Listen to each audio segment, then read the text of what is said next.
안녕하세요. 네, 반갑습니다. 이제 새로운 과정이 이제 시작이 됐어요. 이제 6, 7, 8 열심히 하는 학생들도 있고, 오늘부터 이제 새롭게 이제 저하고 만나는 사람들도 있는데, 이 반이 이제 화학 심화반입니다. 이제 심화반인데, 이걸 갖다가 이제 조금 이제 생각을 해서 여러분들이 어떻게 생각하냐면, 이론반을 갖다가 우리가 이제 한 석 달 동안 봤어요. 그죠? 그러면 그 석 달 동안 이론반 본 거, 그 외에 또 이제 우리가 이 책에 이제 한 500페이지 정도 되잖아요. 그죠? 이걸 이제 이론반으로 봤는데, 한 500페이지 분량만큼의 그런 내용들이 또 있지 않을까? 예? 예, 그렇게 이제 생각하는 사람들이 있거든요. 근데 이 심화반은 사실은 뭐냐면 이회독 개념이에요. 그러니까 무슨 말이냐? 이회독 개념인데 차이가 있다는 얘기는 무슨 말이냐면 쉬운 부분은 가급적이면 좀 스피드하게 넘어가려고 합니다. 물론 중요한 부분은 다시 한번 설명을 하겠고요. 그 다음에 이제 중요한 부분이나 어려운 부분은 다시 한번 디테일하게 설명을 합니다. 그 다음에 개념 수업을 하다가 제가 이제 그 개념에 해당하는 예시를 가급적이면 좀 많이 들려고 해요. 이론반 때보다. 그 다음에 단원별로 문제를 좀 몇 문제 풀어보고 넘어갈 겁니다. 그렇죠? 그게 이제 심화반이라고 보시면 되겠습니다. 공무원 시험이 이제 오랫동안 이제 시행이 되다 보니까 많은 문제들이 나왔어요. 그래서 대부분 문제 유형은 이제 비슷한데, 이제 조금 독특한 유형들, 그죠? 이제 우리가 그것들, 예를 들어서 혼성 오비탈도 이론반에서는 간단하게 봤어요. 그렇지만 이제 심화반에서는 혼성 오비탈도 원리서부터 조금 자세하게 한번 볼 겁니다. 왜 이런 혼성 오비탈이 나타나는지. 그죠? 요걸 자세히 볼 거고요. 그러다 보니까 이제 비공개 문항들을 갖다가 한번 보면 SP 혼성 오비탈이 SP3 혼성 오비탈이 왜 SP 혼성 오비탈보다 에너지가 더 큰지. 그죠? 이런 것들도 한번 따져봐야 되고, 그 다음에 우리가 이제 기존에 있던 학생들은 저하고 이제 공부를 했어요. 강산 강염기 중화 반응에서 알자 이온 반응식. 그죠? 요것들은 여러분들이 많이 봤었는데, 약산 강염기 중화 반응 또는 강산 약염기 중화 반응에서 알자 이온 반응식. 그죠? 요것들은 개념이 좀 다르거든요. 예, 그런 것들도 우리가 이제 심화반에서 조금 한번 살펴보도록 할 거예요. 그러니까 이 책이 여러분들 공무원 시험에 최적화된 교재입니다. 그러니까 기출문제에 해당하는 개념들 플러스, 그죠? 이제 나중에 이제 제가 얘기할 거예요. 기출문제보다 심화된 개념들, 그 다음에 평소에 이제 여러분들이 다뤄보지 않았던 그런 구석진 곳에 있는 개념들까지 총 다 포함이 되어 있는 그런 책이에요. 그래서 이 책에 있는 개념 플러스 문제, 거기다가 기출문제까지 포함을 하면 여러분들 공무원 시험 준비는 거의 한 80% 정도는 끝났다고 봐야 돼. 그 다음 나머지 20%를 이제 나중에 이제 실전 모의고사나 동영 모의고사나 이런 데서 문제 연습만 조금 해주면 될 겁니다. 아시겠죠? 그것들만 하면 충분히 다 만점 받을 수가 있어요. 여러분들 이제 2회독을 하게 되면, 기존에 이제 1회독 한 학생들 2회독을 하게 되면 기존에 이제 이해가 안 갔던 그런 부분이 이제 점점 이제 이해가 좀 되기 시작을 할 겁니다. 이해가 안 갔던 부분 이제 이해가 좀 갈 거예요. 그러니까 예를 들어서 이제 수업을 하다 보면 이해가 안 갔던 부분이 저게 저거였구나, 이런 내용들이 이제 점점 늘어나게 될 겁니다. 그래서 1회독 때 이해가 안 갔던 부분이 2회독 때 이해가 갔다. 그럼 그 부분에 별표를 똑딱 치고 넘어가야죠. 뿌듯하잖아. 그죠? 예, 그렇게 되고 3회독을 하게 되면 그런 부분이 또 나오게 되는 거고요. 4회독이 되면, 그죠? 이제 1, 2, 3, 3회독 하는 동안에 이해가 안 갔던 그런 부분이 4회독을 하게 되면 조금 더, 그죠? 거기서 이해가 가는 부분이 조금 더 나오게 되는 거고요. 그죠? 그래서 1회독, 2회독, 3회독, 4회독 하면 할수록 여러분들이 이해가 안 갔던 개념들이 여러분들 많이 이해가 갈 거예요. 그래서 5회독까지 오면 여러분들 기존에 했던 것보다, 그죠? 여러분들이 정말로 약한 부분이, 약한 개념들이 딱 압축이 될 겁니다. 아시겠죠? 그 부분을 갖다가 이제 중점적으로 계속해서 이제 반복을 하시면 되는 거고요. 그 다음에 이제 문제 얘기인데 2회독 때부터는 여러분들이 이제 문제를 조금 건드리면서 넘어가야 돼요. 근데 여기 있는 문제가 그렇게 호락호락하지 않습니다. 호락호락하지 않는 게 아니라 수준이 높아요. 꽤 높아요, 여러분들. 그래서 2회독을 하더라도 다 풀리지 않을 겁니다. 작년에 했던 사람들을 제외하고는. 그죠? 2회독을 하더라도 이제 다 풀리진 않을 거니까, 문제를 한번 풀어보고요. 진짜 이해가 안 간다, 손을 못 대겠다, 이런 문제들은 그냥 패스하고 넘어가세요. 여러분들. 아시겠죠? 뭐 패스하고 넘어가시고, 나중에 3회독을 하게 되면 이해가 안 갔던 개념들이 이해가 되면서 그 문제들이 조금 더 풀리게 되고, 4회독이 되면 또 이제 이해가 안 갔던 부분들이 이해가 가면서, 그죠? 그런 문제들이 조금 더 풀리게 되는 거고, 그러면서 나중에는요, 자신도 모르게 이 책에 있는 문제들이 다 풀리게 될 겁니다. 1, 2, 3, 4, 5회독을 하는 동안. 아시겠죠? 예, 그래서 그런 문제들 나온다고 그런 문제들이 많다고 해서 너무 당황하지 마시고요. 그죠? 패스할 문제는 가급적이면 다 패스해 버리시고요. 아시겠죠? 그 다음에 문제는 반드시 풀어보고 설명을 들으셔야 돼. 저하고 같이 풀면 아무 소용이 없어요. 그러니까 문제는 반드시 풀어보고 설명을 들으셔야 되고요. 그래서 틀린 문제는 저게 저거였구나, 이렇게 이제 여러분들이 파악을 하면서 이해를 하고 넘어가야 되고, 그 다음에 이제 뭐 자기가 이제 맞는 문제다, 그죠? 저는 이제 중요한 문제들 위주로 풀 거거든요. 그래서 자기가 이제 맞춤 문제다. 자기가 만약에 맞춤 문제들은 자기가 푼 거하고 제가 푼 거하고 비교를 한번 해보면서 넘어가세요. 그래서 둘 중에서 조금 더 쉬운 방법, 간단한 방법으로 여러분들이 문제를 풀면 되는 겁니다. 아시겠나요? 그 다음에 제가 이제 방금 얘기했죠. 문제는 반드시 풀고 나서 설명을 들으라고 그랬는데, 그 다음에 문제를 풀고 이해가 안 가는 거 있으면 그 질문 게시판 있죠?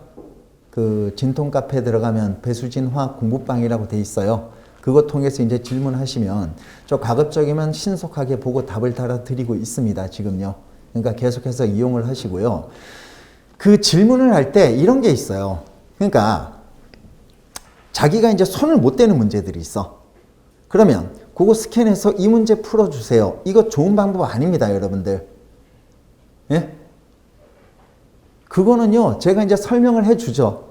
그럼 그 문제는 저하고 같이 푸는 거하고 똑같아. 제가 분명히 그랬잖아. 문제는 자기가 풀고 설명을 들어야 된다고. 그죠? 저하고 같이 풀면 아무 소용이 없다 그랬죠. 전혀 손을 못 대겠어. 그 문제를 갖다가 스캔해 놓고 이 문제 설명해 주세요. 그러면요, 이거 효율적이지 못합니다. 저하고 그냥 같이 문제 푸는 거하고 똑같아요. 그러니까 손도 못 대는 문제를 패스하고 넘어가시라는 겁니다, 저는요. 그 다음에 나머지는, 그죠? 여러분들이 미리 문제를 한번 풀어보고 채점하고 모르는 문제를 저한테 카페 이용해서 이렇게 질문하는 것도 좋은 방법이 되는 겁니다. 아시겠나요? 그 다음에 저 이제 쉬는 시간이 잘 안 나가잖아. 그죠? 그래서 문제들이나 개념들 저한테 꼭꼭 질문해 주시고요. 아시겠죠? 그 다음에, 자만하지 말고 공부하는 거 되게 중요하죠? 예, 이 중에 한번 보니까 책을 한번 봤어요. 작년에 수업 들은 학생들이 몇몇 있습니다. 그 학생들 보면 문제도 거의 다 맞췄어. 근데 지금 앉아 있잖아. 지금 두세 명이 지금 보이네요, 벌써. 응? 그러니까 애들 지금 전부 다 다시 차근차근 다시 정리하고 있는 거잖아요. 그렇죠? 그러니까 여러분들 그런 자세가 중요합니다. 일관적인 자세가 되게 중요하고요. 알고 있다고 해서 이렇게 좀 퍼져 있다던가 아니면 해이해져 있다던가 그렇게 되고, 나 화학은 안다 그래서 한 달 정도 쉬어버리면 여러분들 감각 떨어집니다. 아시겠습니까? 계속 이어가는 게 되게 중요하고요. 그 다음에 여기 이제 화학이 약한 학생들도 많아요. 지금 보니까. 그 학생들은 진짜 여러분들 집중 바짝 해서 필기 철저하게 하시고 따라오셔야 됩니다. 특히 처음 하는 사람들, 저하고 처음 만나는 사람들. 아시겠나요? 예. 됐습니다. 진도를 좀 나가볼까요? 10페이지입니다. 10페이지 원소, 원자 요거 나와 있죠. 이 부분은요, 여러분들 가급적이면 제가 18페이지까지는 설명을 좀 하려고 그래. 왜냐하면 요게 이제 화학의 시작이거든요. 화학의 시작이기 때문에 18페이지까지는 제가 이제 설명을 좀 하려고 그래요. 그 다음에 원소, 원자 이런 거 있는데 사실은 조금 스피드하게 나가긴 하겠지만 여러분들 원소하고 원자, 화학 시작하는 사람들이 원소하고 원자를 모른다는 건 말이 좀 안 되거든. 그래서 10페이지부터 한 18페이지 정도까지는 제가 좀 얘기를 할 거예요.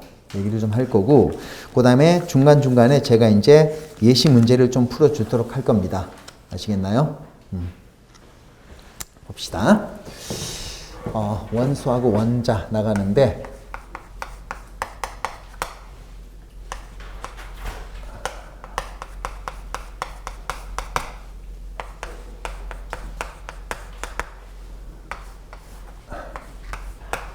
제가 이거 어떻게 하라고 얘기했습니까? 원소하고 원자. 원소하고 원자 비교하고 원자하고 분자 비교하라고 그랬어요. 안 그러면 헷갈린다고. 됐죠? 다 무시하고 원소하고 원자 비교하라고 그랬고 원자하고 분자 비교하라고 그랬습니다. 원소는 무슨 개념? 종류의 개념이다. 그죠? 그 다음에 원자는 무슨 개념이다? 개수의 개념이다. 이렇게 얘기하면 되는 겁니다. 원소는 종류의 개념, 원자는 개수의 개념이다. 라고 얘기하면 되는 거죠. 그래서 예를 들어서 이제 이런 거 한번 보도록 합시다. CH5OH야.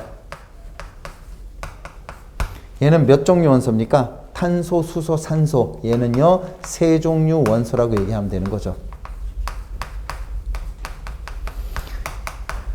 그 다음 몇 개의 원자? 얘는요 9개의 원자가 되겠죠. 이렇게 나오면 되는 거고요. 그 다음에 SOCl 같은 이런 화합물이 있다고 합시다. SOCl2 얘는 몇 종류 원소입니까? 역시 SOCl 역시 세 종류 원소가 되겠죠.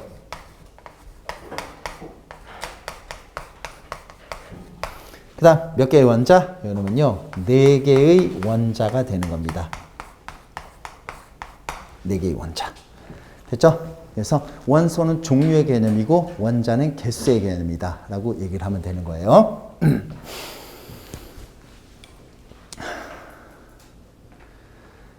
1회독 할 때 여러분들 노트 필기한 거 있죠? 2회독 할 때 여러분들이 만약에 1회독 할 때 이해가 안 갔던 부분이 나올 거예요. 그죠? 그럼 2회독 할 때 이해가 갔다. 그죠? 아까 내가 별표 치라고 그랬죠? 그 다음 마찬가지. 요거 지금 만약에 제가 예를 들어주는데 그게 예를 갖다가 만약에 들어주면 1회독 할 때 그 진도에 해당하는 부분에 적어 두셔야 돼요. 그래서 제가 처음에 노트를 갖다가 두껍고 두꺼운 노트에다가 좀 넉넉하게 필기를 하라고 그랬잖아. 아시겠죠? 예. 그게 만약에 노트 얇은 노트에 빡빡하게 이미 적어놓은 사람들은 어떻게 해요? 볼륨 2 만들어야지. 응?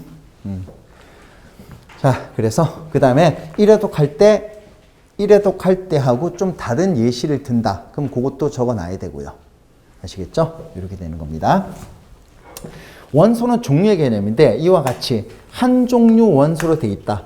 N2 한 종류 원소로 되어 있다. O2 한 종류 원소로 되어 있다. F2도 한 종류 원소로 되어 있다.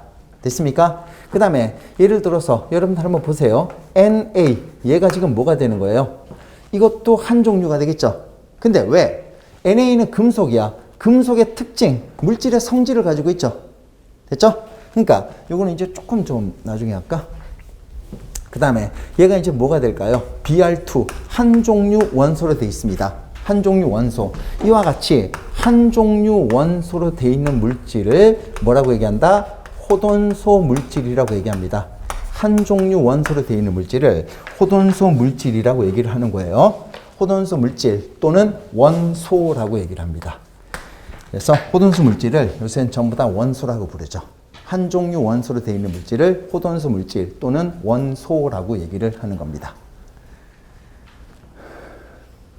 그 다음에 NA도 마찬가지야. NA도. 얘 Na 뭡니까? 물질의 특성을 가지고 있고 이거 지금 현재 한 종류로 되어 있거든요. 그럼 얘도 마찬가지. 호돈소 물질 또는 원소라고 얘기합니다. 철도 마찬가지고 얘도 한 종류 원소로 되어 있거든요. 그죠? 한 종류 원소로 돼 있고, 그죠? 한 종류로 돼 있고, 물질의 특징, 호돈소 물질이잖아요. 물질의 특성을 가지고 있으니까 얘도 호돈소 물질 또는 원소라고 얘기를 할 수가 있는 거예요. 됐습니까? 그래서 이와 같이 한 종류 원소로 되어 있는 물질을 호돈소 물질 또는 원소라고 얘기를 하는 겁니다. 원소는 이 정도 알고 있으면 되는 거고요. 원자는 뭐 이제 이거하고 개수의 개념이니까 뭐가 되는 겁니까? 뭐 Cl, N, O, F, Br 얘들을 갖다가 총 원자라고 얘기를 하는 거죠. 됐죠? 그 다음에 원소하고 원자를 비교하라 그랬고요. 이번에는 원자하고 분자를 갖다 비교하라고 그랬습니다. 원자는 개수의 개념이고요. 분자는 원자들이 모이는 거야. 됐죠? 그래서 뭐가 되냐면 이 분자는요. 물질의 특성을 가지는 가장 작은 입자를 분자라고 얘기를 하는 겁니다. 그래서 물질의 특성을 가지는 가장 작은 입자, 원자가 모입니다. 원자가 모여서 물질의 특성을 가지고 있는 가장 작은 입자를 만들어내는 거죠. 물질의 특성을 가지고 있는 가장 작은 입자. 물질의 특성을 가지고 있는 가장 작은 입자가 되는 겁니다. 얘들을 갖다가 분자라고 얘기하는 거죠. 원자가 모이는 건데요. 원자가 모여서 물질의 특성을 가지고 있는 가장 작은 입자를 만들게 되는 겁니다. 얘를 갖다가 뭐라고 얘기한다? 분자라고 얘기하는 거죠. 그죠? 그래서 원소하고 원자를 비교해 주고요. 원자하고 분자만 비교해 주는 겁니다. 됐죠? 그래서 얘도 마찬가지. 원자가 모여서 물질의 특성을 가지고 있는 가장 작은 입자를 만들어내는 거죠. 얘들을 분자라고 얘기를 합니다. 아시겠나요?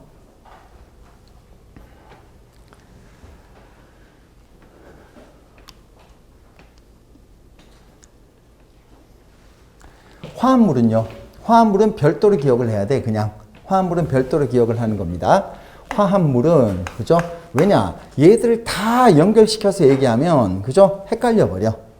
그죠? 그러니까 단지 한번 보세요. 당장 지금 현재 N2는 원소이면서 원소에도 들어가 있고 지금 분자에도 들어가 있죠. 헷갈리잖아. 그러니까 반드시 원소하고 원자만 비교해 줘야 되고 원자하고 분자만 비교해 주면 되는 거예요. 아시겠나요? 그 다음에 화합물은 역시 이거는 별개로 기억을 하는 겁니다. 원소하고 원자 두 개 비교, 분자하고 원자하고 분자 두 개 비교, 그 다음에 화합물은 별도로 기억을 하고 있으면 되겠습니다. 얘는 뭡니까? 두 종류 이상의 원소가 일정한 비율로 결합하고 있는 물질, 두 종류 이상의 원소가 일정한 비율로 결합하고 있는 물질, 얘들을 화합물이라고 얘기를 하는 겁니다. 요거는 별도로 기억하고 있어야 돼요. 두 종류 이상의 원소가 그죠? 일정한 비율로 결합하고 있는 물질, 그죠? 두 종류 이상의 원소가 일정한 비율로 결합하고 있는 물질, 얘를 화합물이라고 얘기를 합니다.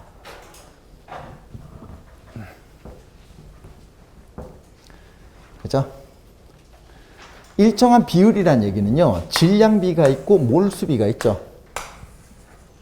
질량비가 있고 몰수비가 있습니다. 그래서 얘가 이제 어떻게 되냐면 몰수비부터 한번 자세히 한번 보도록 하겠습니다.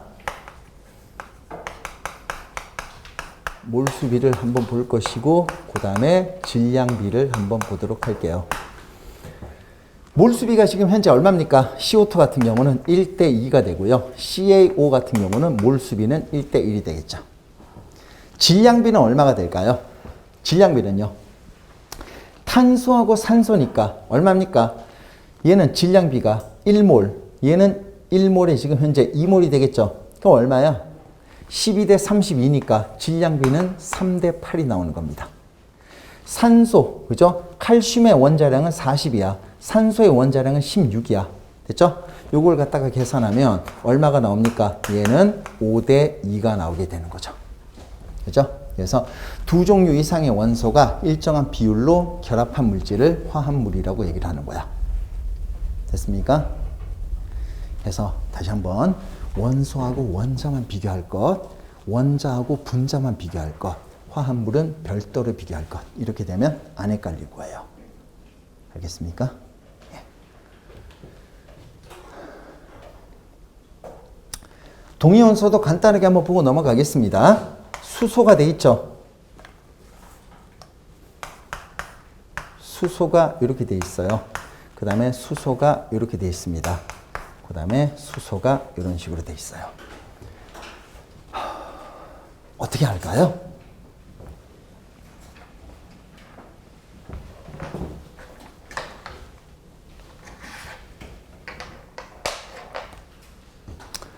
지금 원자 번호 1번 양성자 1개, 전자가 1개예요. 얘는 질량수가 되겠죠. 양성자 수 더하기 중성자 수가 질량수가 되는 거고, 양성자 수 더하기 중성자 수가 질량수가 되는 거고, 양성자 수 더하기 중성자 수가 질량수가 되는 겁니다. 됐죠? 그래서 얘가 지금 뭐가 됩니까? 동위원소의 특징 뭐가 될까요? 원자 번호는 같지만 질량수가 다르다. 됐죠? 양성자 수가 같지만 중성자 수가 다르다. 이것들 전부 다 동위원소의 특징이 되는 겁니다. 그 다음에 물리적 성질, 화학적 성질이라는 말이 나오는 건데, 여러분들 물리적 성질은 뭡니까? 물질 고유의 성질이잖아. 그죠? 녹는 점, 끓는 점, 밀도, 질량, 얘들이 물리적 성질이 되는 거고, 화학적 성질은 화학 반응을 하는 성질이에요. 그죠? 그래서 당장 동위원소는 질량과 같은 물리적 성질은 다릅니다. 근데 화학 반응할 때 여러분들 H+가 되죠? 전부 다 똑같이 전자 한 개를 잃어버리면서 화학 반응을 하니까 화학적 성질은 같다는 겁니다. 그래서 이 동위원소는요, 물리적 성질은 다르지만 화학적 성질은 같다. 이렇게 파악하면 되는 겁니다. 아시겠나요? 예, 이렇게 정리하면 되겠어요.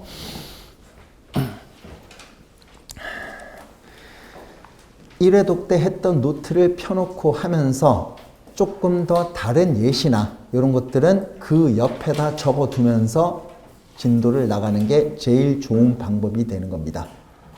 그렇지만 그게 안 되고 1회독 때 노트를 너무 빡빡하게 필기한 사람들은요, 그죠? 뭡니까? 볼륨 2 만들어야 돼, 반드시. 아시겠죠? 그 다음에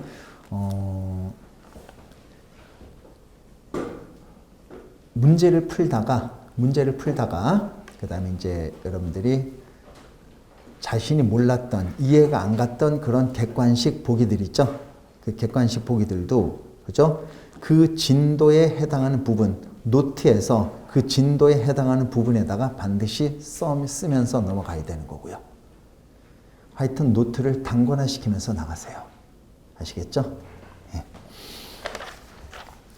한 장 넘기면, 동중원소는요, 말 그대로 질량만 같은 게 이제 동중원소가 되는 겁니다. 그건 뭐 그냥 한번 읽어보고 넘어갈게요. 동소체는 뭡니까? 같은 원소로 되어 있지만, 그죠? 원자나 분자의 배열이 달라서 성질이 달라지는 거야. 그러니까 우리가 얘기했던 탄소, 뭐가 있습니까? 다이아몬드와 흑연. 같은 원소로 되어 있지만 뭐가 되는 겁니까? 배열이 다르잖아. 원자 배열이 다르니까 모양도 다르고 성질도 달라져요. 그죠? 그래서 같은 원소로 되어 있지만 배열이 다릅니다. 원자 배열이 달라서 성질이 달라지는 물질, 요거를 동소체라고 얘기하는 거야. 그 다음 여러분들 S8이 뭡니까? 여러분들 단사황도 S8이에요. 단사황도 S8이 되고 사방황도 S8이 되는 겁니다. 단사황도 S8이 되고 사방황도 S8이 되는 거거든요. 그래서 얘가 지금 뭐냐면 얘도 마찬가지야. 같은 원소로 되어 있지만 얘들은 분자의 배열이 다릅니다. 그래서 모양과 성질이 틀려요. 그죠? 그래서 같은 원소로 되어 있지만 분자 배열이 달라서 성질이 달라지는 물질, 요거를 동소체라고 얘기하는 거죠. 단사황과 사방황은 동소체 관계다라고 얘기하면 되는 겁니다. 그 다음 P4가 뭐 있었습니까? 흰 인도 P4가 됐고요. 붉은 인도 P4입니다. 근데 얘들 역시 분자 배열이 틀려요. 같은 원소로 되어 있지만 분자 배열이 다르니까 흰인과 붉은인은 성질이 다릅니다. 그래서 흰인과 붉은인을 동소체 관계다라고 얘기하면 되는 거죠. 됐습니까? 그래서 같은 원소로 되어 있지만, 그죠? 원자의 배열이나 분자 배열이 달라서 성질이 달라지는 물질, 이거를 동소체라고 얘기를 하는 거예요. 됐죠?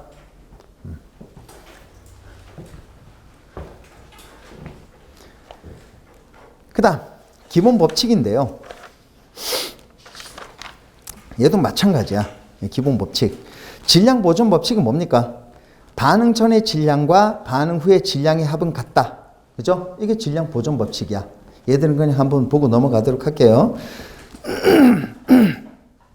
이런 것들은 쉬우니까 빨리 보고 넘어갑시다. 질량 보존 법칙.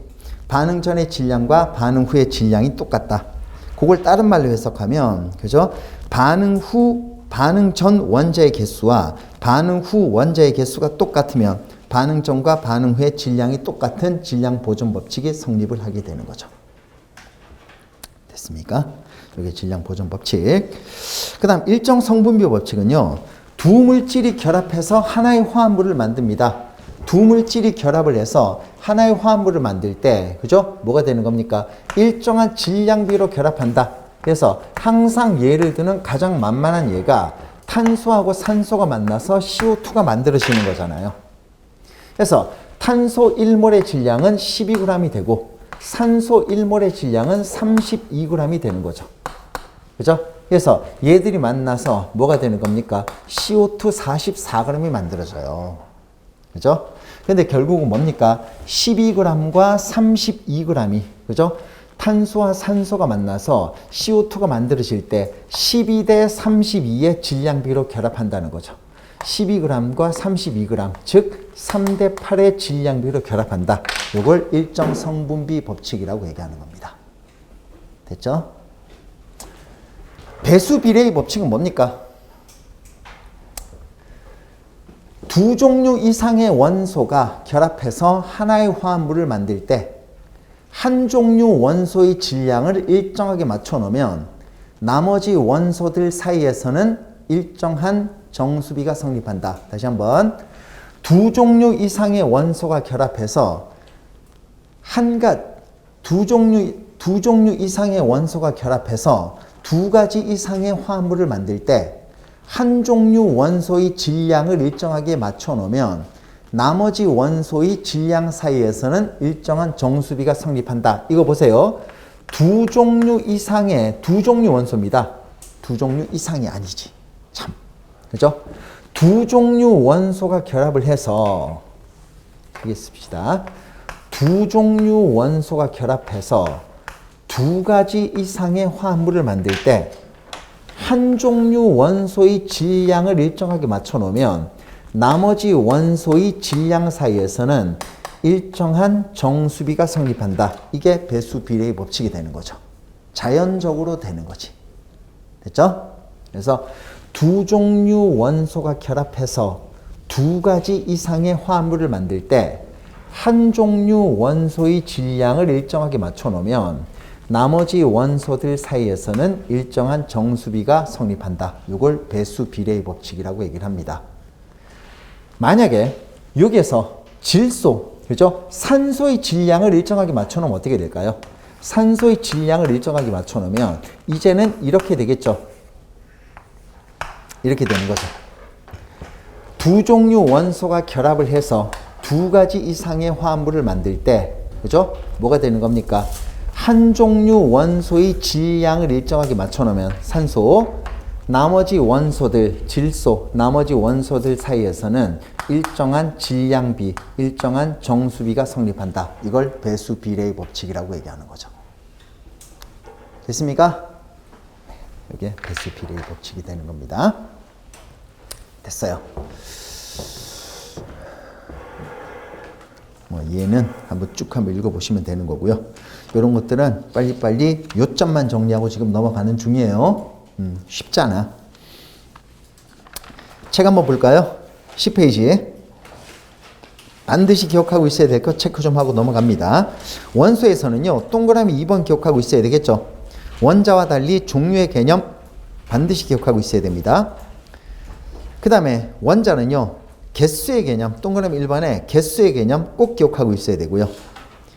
그 다음 동그라미 3번, 분자보다는 당연히 불안정해서 에너지가 크다. 이거 무조건 기억하고 있어야 됩니다. 그 다음 분자에서 기억하고 있어야 될 거, 물질 고유의 성질을 나타내는 가장 작은 입자 기억하고 있어야 됩니다.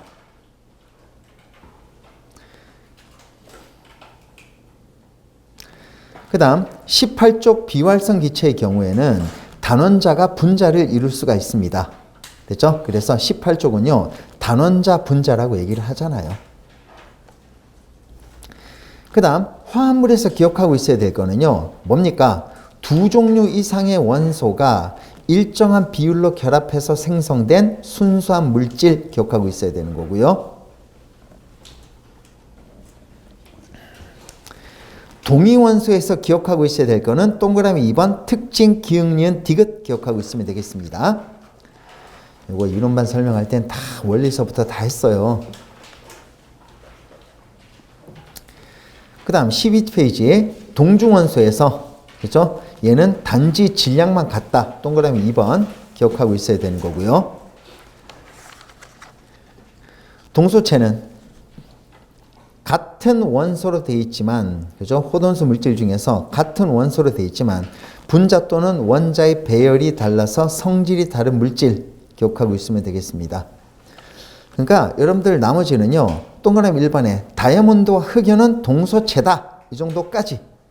단사황과 사방황도 동소체다. 흰인과 붉은인도 동소체다. 이렇게 알고 넘어가야 되겠죠. 이제 나머지는 다 됐잖아. 질량 보존 법칙은 여러분들 밑줄 안 꺼도 되겠죠? 이거는 이제 이론반 때 다 써서 설명을 했는데 지금은 그냥 넘어갑시다.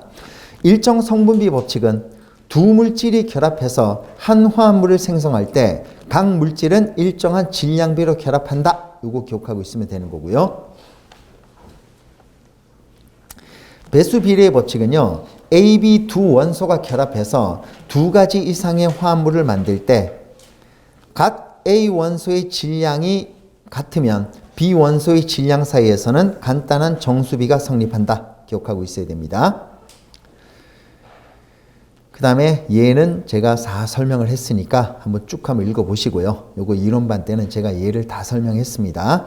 한번 읽어보면 다 이해가 갈 거예요.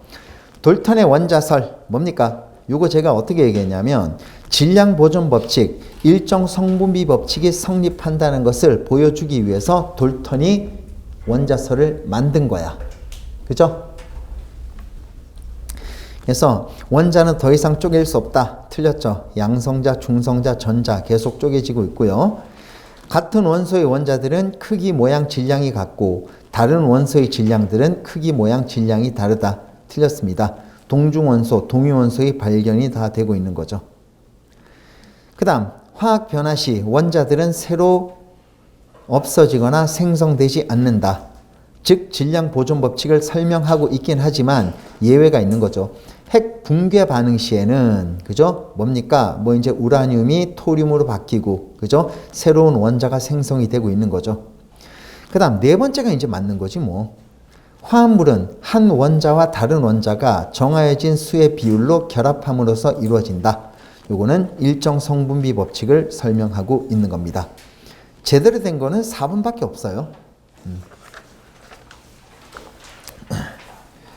됐습니다. 원자량, 분자량, 이온식량도 빠르게 보고 넘어가도록 할게요.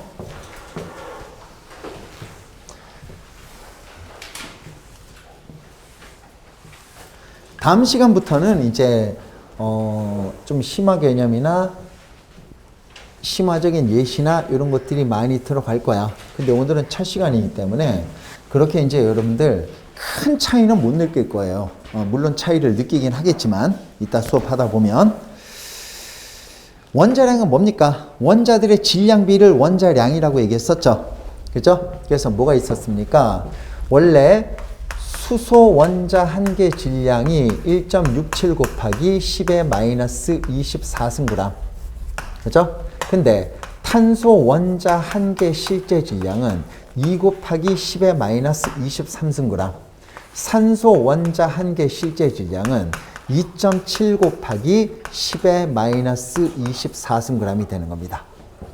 왜 탄소를 갖다 기준으로 삼았는가? 이것도 이제 설명했었는데 지금은 이제 여러분들 이렇게만 알고 있읍시다. 탄소 원자 한 개 실제 질량을 12로 정하고 요놈을 기준으로 정한 거죠. 그 다음 이제 얘만 보면 수소, 뭐 계산기 두드려도 똑같은 값이 나온다 그랬잖아요. 수소의 질량은 탄소 질량의 12분의 1밖에 안 돼. 그래서 탄소가 12가 나오니까 수소는 얼마가 나오냐면 1이 나오게 되는 거고요. 그 다음 산소 질량은 탄소 질량의 3분의 4배야. 그래서 탄소가 12면 산소는 16이 나오는 겁니다. 그죠? 그래서 얘를 원자량이라고 얘기를 하는 거죠. 무슨 말입니까? 탄소의 질량을, 그죠? 탄소 원자 한 개 실제 질량을 12로 치환을 해놓고 나머지 원자들의 질량을 비례값으로 표현한 것, 얘를 원자량이라고 얘기하는 겁니다. 얘를 원자량. 원자량을 이용해서 계산하면 되게 계산이 편하다라고 얘기를 했고요. 됐죠? 그래서 거기 지금 보면 괄호 2번에 나와 있는 거죠. 탄소 원자의 질량을 12로 정하고 나머지 원자들의 질량을 비례값으로 표현한 것, 얘를 원자량이라고 얘기합니다. 원자량이 필요한 문제는 원자량이 반드시 주어집니다. 그러니까 원자량을 따로 여러분들이 외울 필요는 없다는 얘기예요. 원자량이 필요한 문제는 원자량이 주어지니까 따로 외울 필요는 없습니다. 평균 원자량은요, 그죠? 요거 지금 뭐라고 그랬습니까? 14페이지 맨 밑에 이것도 이제 계산을 했었는데 예전에 지금 그냥 한번 보면서 넘어가죠. 염소가 35짜리, 그죠? 35짜리 원자량을 갖고 있는 염소가 75%가 존재하고 37짜리 원자량을 갖고 있는 염소가 25%가 존재를 합니다. 그죠?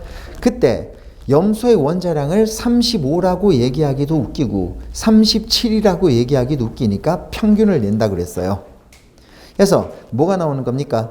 35짜리 원자량을 갖고 있는 염소가 전체 100% 중에서 75%를 차지하고 있고 요거 더하기 37짜리 원자량을 갖고 있는 염소가 전체 100 중에서 25%를 차지하고 있습니다.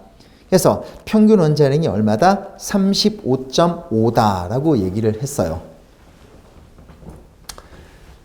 요거 이제 우리 책에 문제도 나와 있지만 이건 뭐라고 그랬습니까? 지구상에 35.5짜리 원자량을 갖고 있는 염소가 지구상에 몇 퍼센트가 있다고요? 0, 25, 75, 100 몇 퍼센트입니까? 지구상에는 35하고 37밖에 없죠. 근데 원자량을 35라 그러기에도 웃기고 37이라 그러기에도 웃기니까 걔를 갖다가 평균 내서 평균 원자량이 35.5입니다. 그래서 염소의 원자량이 얼마냐 이렇게 물으면 35.5다 이렇게 대답은 하지만 지구상에 35.5짜리 원자량을 갖고 있는 염소는 존재하지 않는다라고 얘기했어요. 됐습니까? 이렇게 얘기했습니다.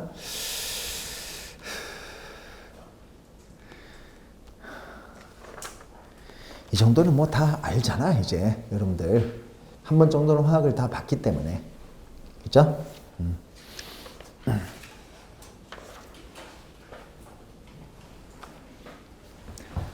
그 다음 여러분들 이거 한번 보세요. 분자량은 뭡니까? 원자량의 합을 분자량이라고 얘기하죠. 원자량의 합을 이제 분자량이라고 얘기하는데 생각 한번 잘 해봅시다 우리. 예를 들어서 C2H6다. 얘 분자량 얼마입니까? 탄소 원자량 12가 그죠? 2개가 있는 거고 수소 원자량 1이 몇 개 있습니까? 6개가 존재하는 거죠. 그렇죠? 그래서 C2H6의 분자량은 얼마다? 30이다 라고 얘기하면 되는 거고요.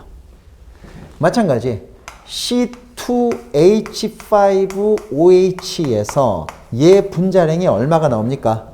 얘는요 탄소 원자량 12가 2개가 있고요 수소가 지금 현재 6개야 그렇죠? 수소 원자량 1이 6개가 존재하고 더하기 산소 원자량 16이 나오고 있는 거죠.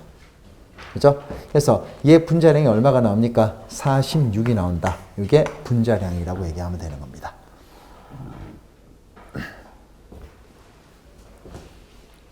원자량의 합을 분자량이라고 얘기하는 거죠.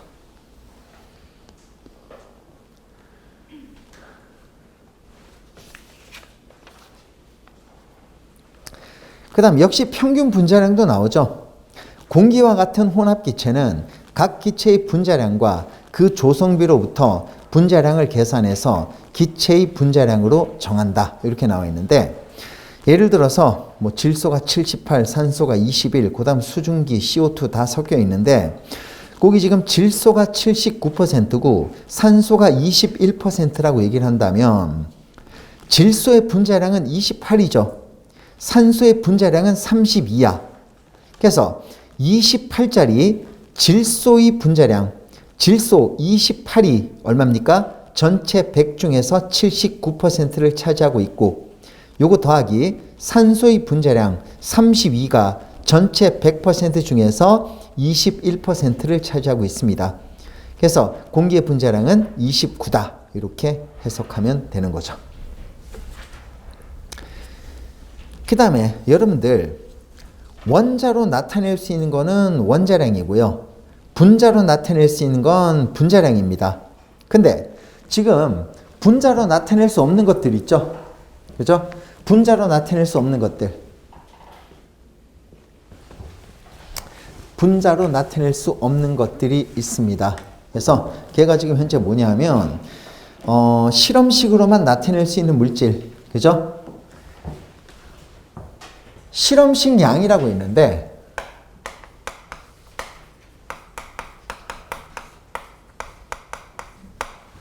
분자로 나타낼 수 없는 화학식의 화학식 양이에요. 분자로 나타낼 수 없는 분자식으로 나타낼 수 없는 얘들은 지금 다 분자식이잖아요. 얘들은 C2H6 한 분자, C2H5OH 한 분자 이렇게 나올 수 있잖아요. 그죠? 분자로 나타낼 수 없는 화학식.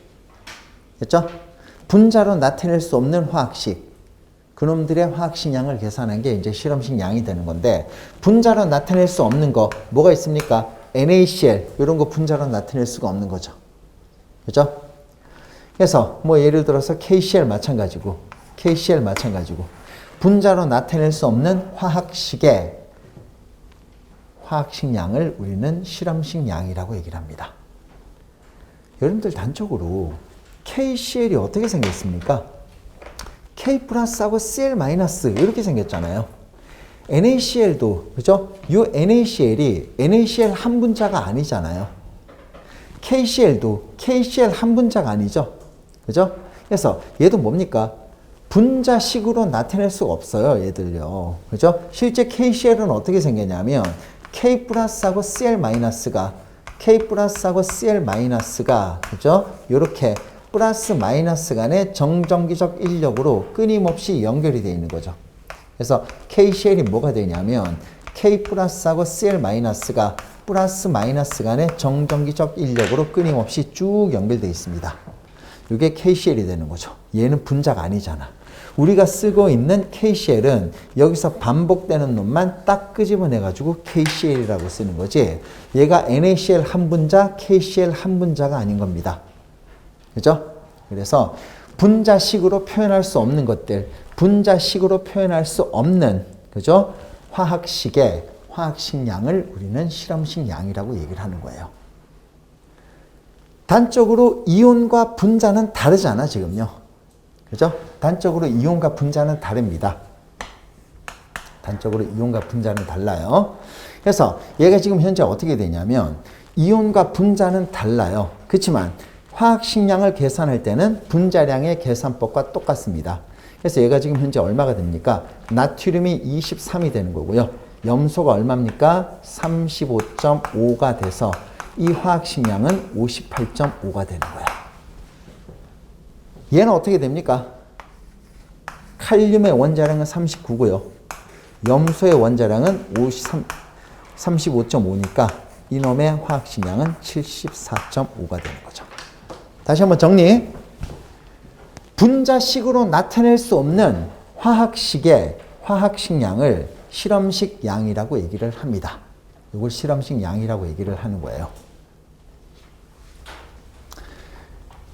실제로 이온과 분자는 다릅니다. 이온과 분자는 달라요. 그죠? 이온과 분자는 다르지만 실제 화학식량을 계산할 때는 그죠? 분자량의 계산법과 똑같이 계산해 준다. 이렇게 나오는 거죠. 얘가 실험식 양이 되는 겁니다. 하시겠나요? 됐습니다. 책 한번 보면 여러분들 원자량은 뭡니까? 원자들의 질량 B라고 돼 있죠. 이거 알고 있어야 되고요. 평균 원자량은 받고, 분자량은요, 분자를 구성하는 원자량의 합이다. 이거 기억하고 있어야 되고요. 그 다음 실험식 양에서 기억하고 있어야 될 거는요, 괄호 3번 기억하고 있어야 되겠죠. 이온과 분자는 다른 개념이다. 그렇지만 이온식 양을 계산할 때는 분자량과 같은 방법으로 계산한다. 됐죠? 이렇게 알고 있으면 되는 겁니다. 됐습니까? 네.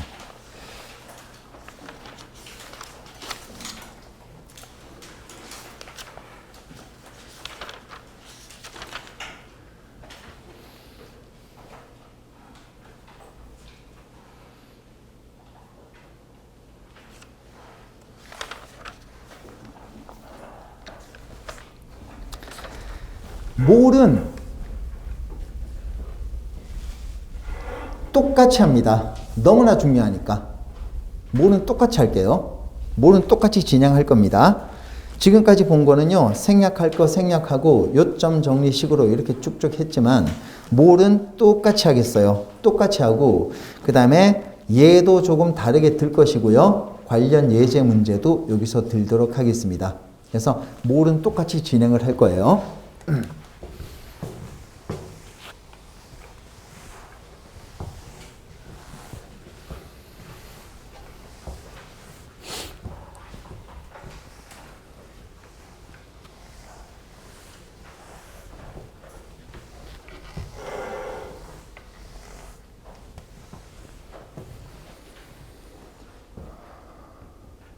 여기 저하고 처음 만나는 사람. 다 했구나.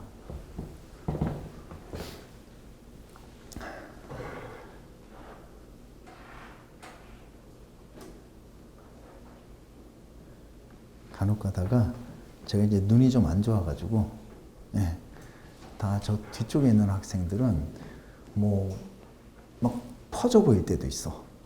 어쩔 때 보면. 몰은 똑같이 하겠습니다. 여러분들 1몰이 뭐냐? 1몰부터 차례대로 한번 보도록 하겠습니다. 1몰.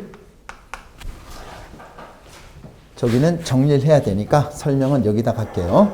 여러분들 탄소 원자 한 개 실제 질량이 2 곱하기 10의 마이너스 23승g이에요. 얘를 갖다가 뭐라고 치환해서 쓰고 있었습니까? 우리는 12라고 치환해서 쓰고 있었습니다. 그죠? 그래서 탄소 원자 한 개 실제 질량을 12로 정해놓고 나머지 원자들의 질량을 비례값으로 표현한 걸 원자량이라고 얘기를 했습니다. 근데 이렇게 쓰는 것보다 이렇게 쓰니까 훨씬 더 편리하기는 편리해. 근데 지금 비례값이니까 단위를 못 붙이는 거죠. 단위를 붙이면 너무나 편리하다는 얘기야. 그죠? 그래서 단위를 붙이면 너무나 편리하다. 예를 들어서 뭐 이제 저하고 이제 어떤 학생, 그죠? 저기 있는 남학생이 우리들이 이제 몸무게를 측정했더니 내가 100kg고 50kg가 나온 거야. 그죠? 그렇다고 해서 그럼 우리들의 질량 비가 몇 대 몇입니까? 2대 1이겠죠. 2대 1인데 그렇다고 해서 나 2g, 1g 그렇게 얘기할 수 없잖아.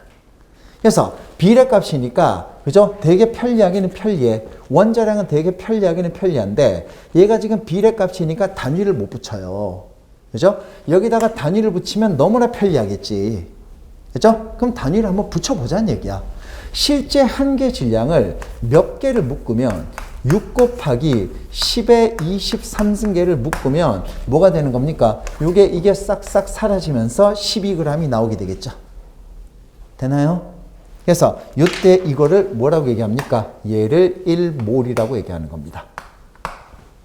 1몰 또는 뭐라고 얘기한다? 아보가드로의 수다. 이렇게 얘기하는 겁니다. 그래서 1몰의 개수가 몇 개냐? 6 곱하기 10의 23승계. 더 정확히 얘기하면 6.02 곱하기 10의 23승계. 1몰의 개수는 6 곱하기 10의 23승계가 되는 겁니다. 그 다음 1몰의 질량이 뭐가 될까요? 얘는 그냥 한 개 질량이야. 그죠? 얘는 1몰의 질량이잖아요. 1몰의 질량은 뭡니까? 원자량에다가 g을 붙인 게 1몰의 질량이 된 거지. 됐나요?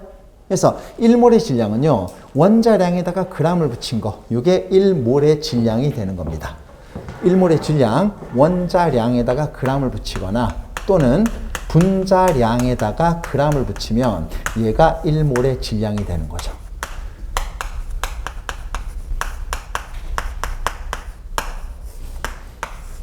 원자량에다가 g을 붙이거나 또는 분자량에다가 g을 붙이면 1몰의 질량이라고 얘기할 수가 있는 겁니다.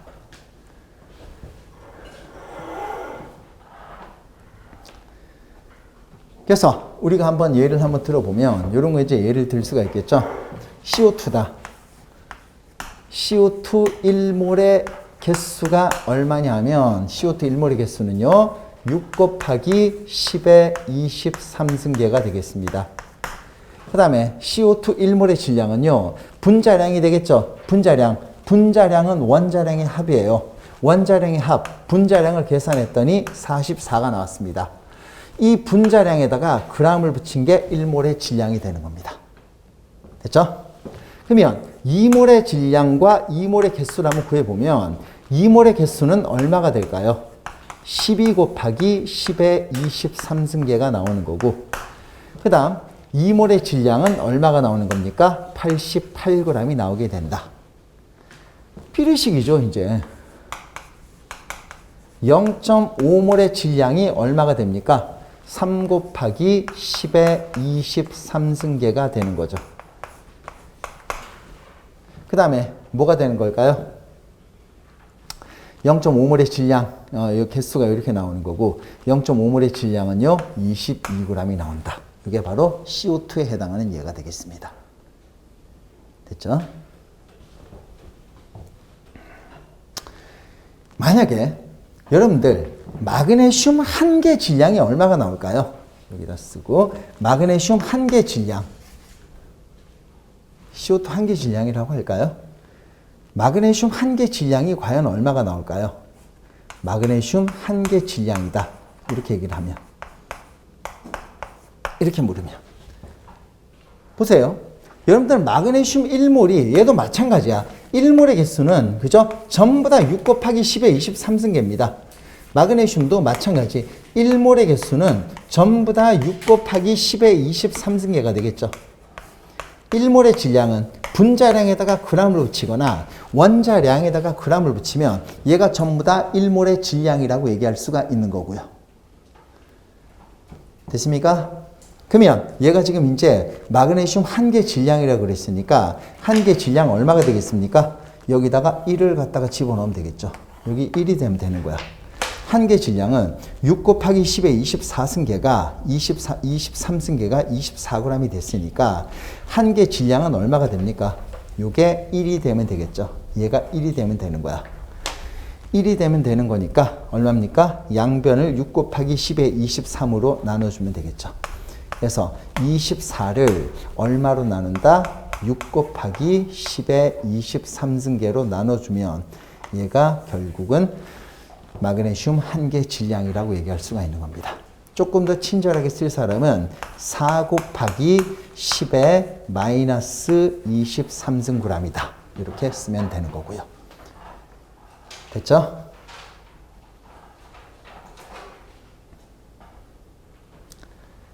됐습니다.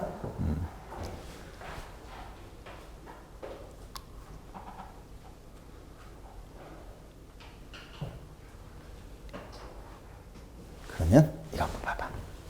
여러분들 만약에 지금 에테인 4몰 속에 포함되어 있는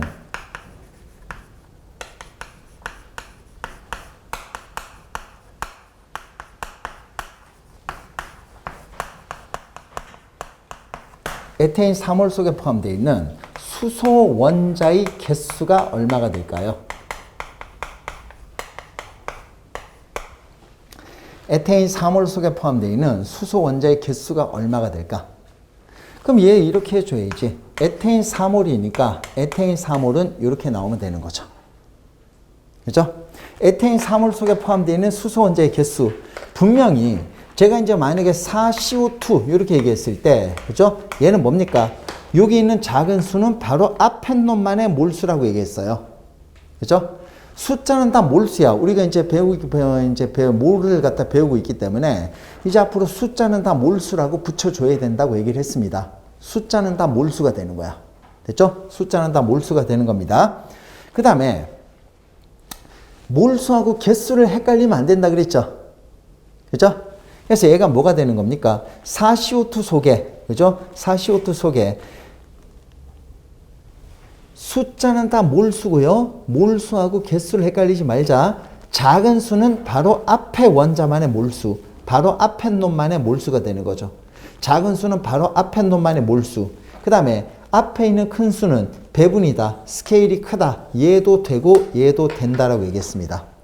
그래서 4CO2 속에는요. 탄소는 4몰 있고 산소는 8몰이 있다고 얘기를 했습니다. 그러면 지금 에테인 4몰 속에 포함되어 있는 수소 원자의 개수가 얼마가 되는가? 그죠? 여기 앞에 있는 큰 수는요. 얘도 되고 얘도 된다. 배분이다 라고 얘기를 했습니다. 그죠? 그래서 얘가 지금 현재 얼마가 됩니까? 4CO2, 4 에테인이죠. 4 C2H6 속에 포함되어 있는 수소 원자의 개수 총 몇 몰이 지금 포함되어 있을까요? 24몰이 포함되어 있죠. 그죠? 24몰에 수소 원자가 지금 들어가 있습니다. 24몰의 수소 원자가 지금 들어가 있어요. 그죠?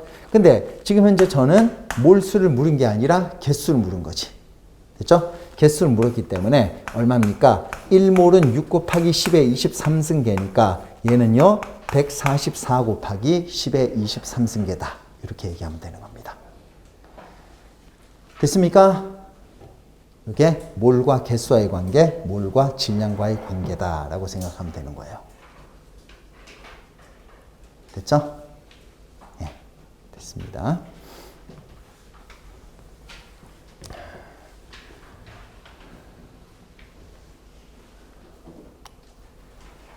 연습하는 건 다 적었죠? 네.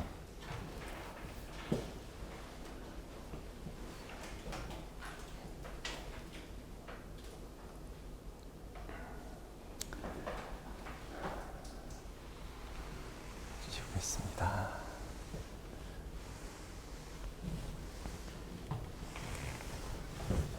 그 다음 이제 몰과 부피와의 관계가 나오는데 몰과 부피와의 관계 그죠? 우리가 그 16페이지 이제 뭐 1몰의 개수 그죠? 1몰의 개수, 1몰의 질량 이와 같은 것들이 이제 나오는데 이런 것들 이제 설명을 다 했어요. 1몰의 개수는 6 곱하기 10의 23승계 그죠? 집단으로 아보가드로의 수라고도 한다. 1몰의 질량은 원자, 분자, 이온의 화학식 양에 g을 붙인 값이다. 요거 다 얘기했고요. 그 다음에 우리 관로 2번에 물 분자 한 개의 질량이 얼마다. 물 분자 4몰 속에 포함되어 있는 수소 원자의 개수는 얼마다. 요거 다 얘기했잖아요. 그래서 얘를 조금 다른 걸로 예를 든 거야. 됐습니까? 아시겠죠? 예. 됐습니다. 몰과 부피와의 관계. 몰과 부피와의 관계는 우리가 조금 다르게 유도를 한번 해볼 거야. 조금 다르게 유도를 한번 해볼 테니까 요거는 조금만 쉬었다 갑시다. 아시겠죠?